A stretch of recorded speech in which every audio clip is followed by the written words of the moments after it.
తల్లి తండ్రి నేర్పినట్టి మాతృభాషరా, తెలుగు మరచిపోతే వాళ్ళని నువ్వు మరచినట్టురా, ఇది మరువబోకురా.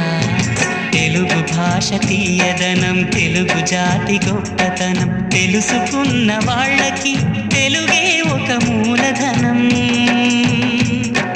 తల్లి తండ్రి నేర్పినట్టి మాతృభాషరా, తెలుగు మరచిపోతే వాళ్ళని నువ్వు మరచినట్టురా, ఇది మరువబోకు.